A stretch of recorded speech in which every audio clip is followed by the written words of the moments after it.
Hello, I am back with a word for today, and it is coming from the book of Esther, and it is the Hamans in your life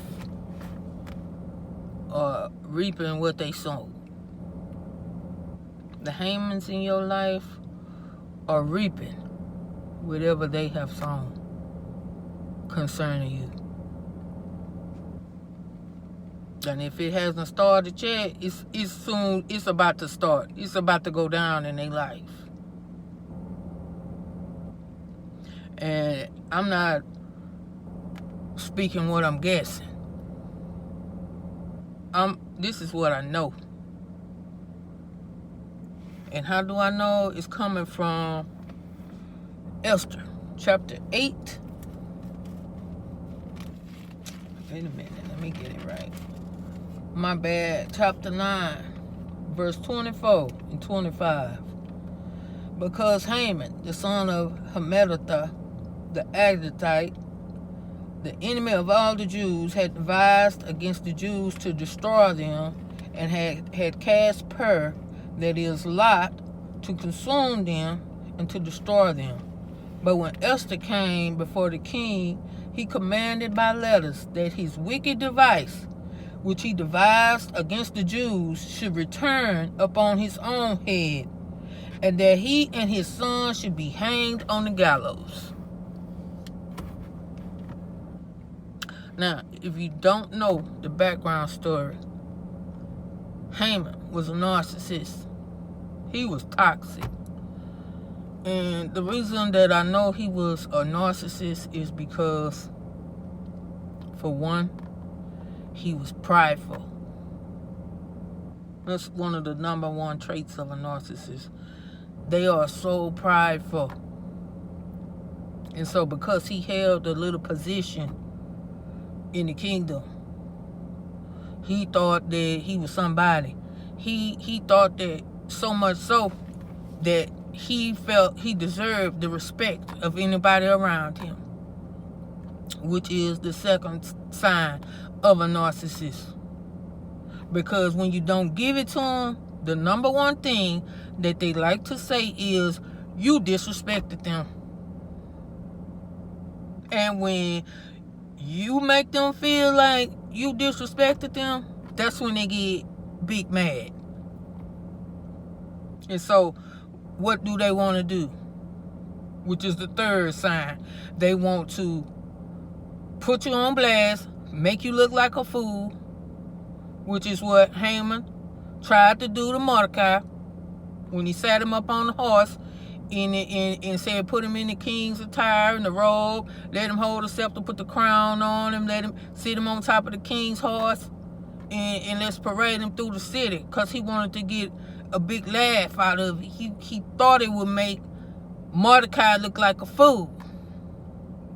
But that even reversed around on him. He the one ended up like a fool and looking like the servant, looking like he was in the low place, because as he was parading Mordecai around on the king's horse, Mordecai sitting up on the horse looking like the royalty that he was.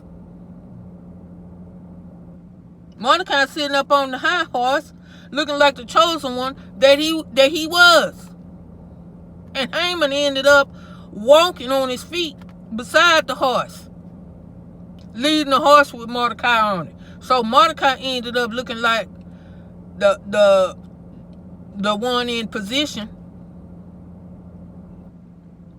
and Haman was looking like the servant. This made him big mad. He went home. He couldn't rest. He thinking about this. He done put this plan in action where he trying to make Haman look like, Mordecai look like the court jester. Tried to make him look like a fool. And he ended up making himself look like a fool. And what he did was prophesy. What he really did was put Mordecai where he was supposed to be, where he was going to be anyway. Because later on, Mordecai ends up in that position. Mordecai ends up being next to the king. Mordecai ended up in Haman's position.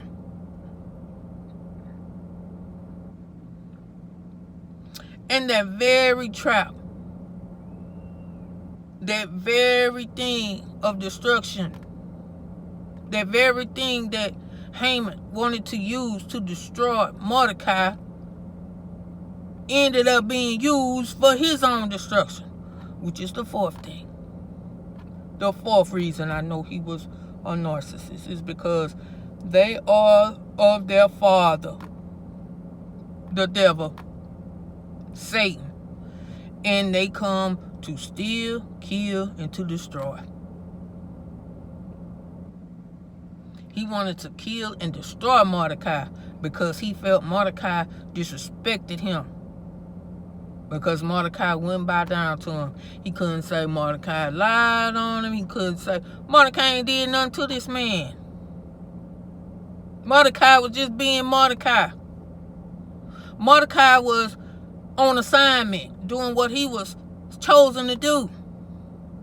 And that was to watch out and protect his niece, who he adopted to be his own daughter, raised to be his daughter, Esther. Because Esther was chosen to be a queen. Mordecai was there watching, looking out for her. He wasn't a bit more concerned with Haman.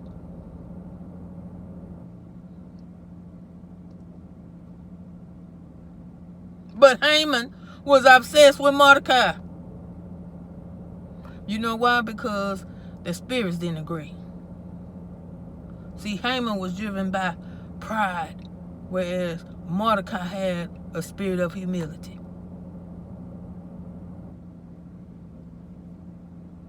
And so Haman he went home.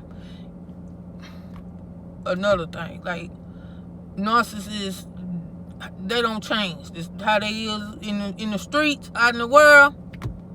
They like that when they get home. The words say when he got home, he called his wife and his friends and his children in there because he had to glorify himself at home. He began to brag on himself at home.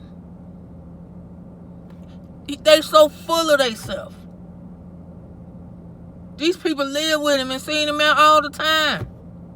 But they still had to hit.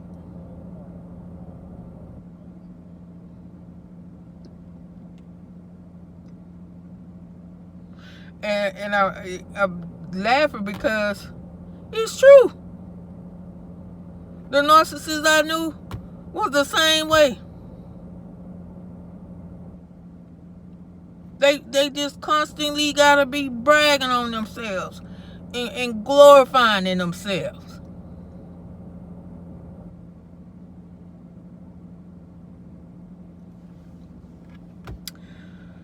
Anyway,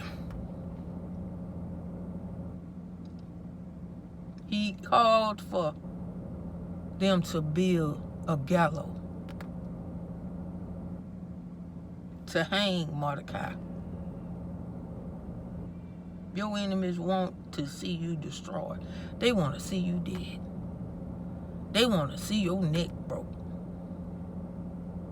They want to break your neck. But guess what? They can't. Because you are chosen. You are protected.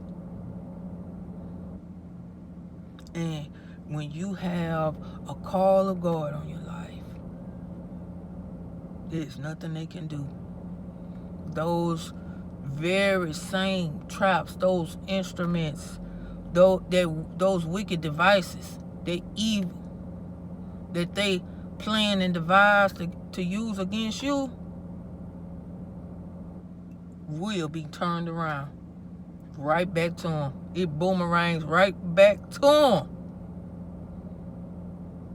And not only will it find them, because it's going to find them. Oh, Be not deceived, God is not mocked. What a man sow, that shall he also reap. Oh, it's going back to him. They gonna get it back. If they putting out evil towards you, they're gonna reap evil back. That same evil back. And so what ends up happening is Haman ends up getting hung on the very same gallows that he wanted to hang Mordecai on. And not only that, that sin was passed down to his bloodline. He cursed his own bloodline. He destroyed his own bloodline because he was hung and his 10 sons ended up hung on the same gallows that he had built for a man who had done nothing to him. For a man that he felt slighted by. Because he felt he deserved that man's respect. Some kind of way he felt entitled to Mordecai's respect. Your enemies feel like you owe them your respect. But they are sadly mistaken.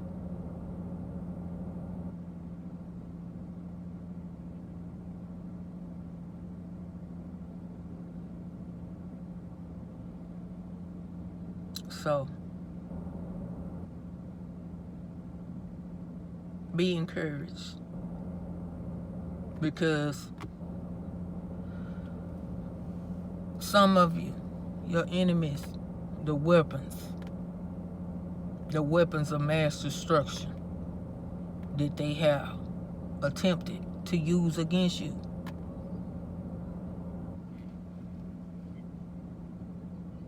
it is only putting you where you're supposed to be. Just like Mordecai. It is only lifting you up. And what ended up happening was in verse 17 of chapter 8, it says that eventually the king ended up making a decree. Well, I'm going to read where Mordecai went out from the presence of the king in royal apparel of blue and white, and with a great crown of gold, and with a garment of fine linen and purple. And the city of Shushan rejoiced and was glad. And the Jews had light and gladness and joy and honor. That's what Mordecai and his people ended up having. Light, gladness, joy, and honor. It's for you, chosen ones. It's for you, children of the Most High. It's for you, children of God.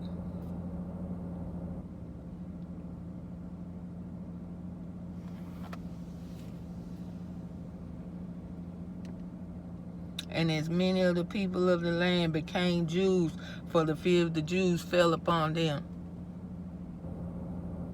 See, fear falls upon them because they know what they did to try to bring you down. And they see you still standing. And not only are you standing, you better. You great now. You clothed in royal apparel. With a great crown of gold on your head. You looking like the king and the queen that you are. That you was destined to be. Royalty.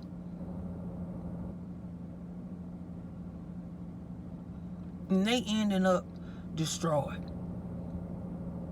They ending up with that destruction that they sending for you.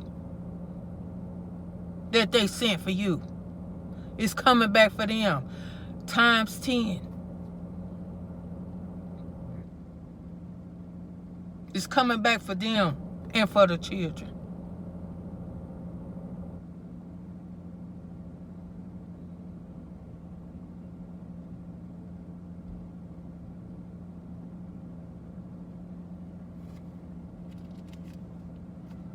So, be encouraged.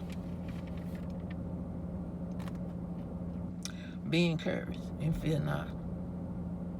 For God is with you. And his favor is upon you.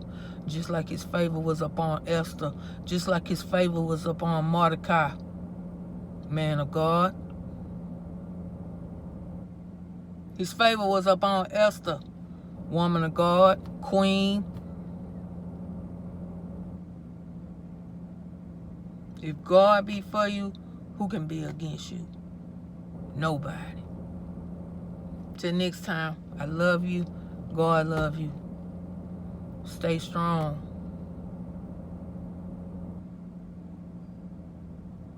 And be not dismayed in well doing. For in due season, you shall reap if you faint not. Keep on doing good. Keep on living right. Keep on being the light that you are. Till next time.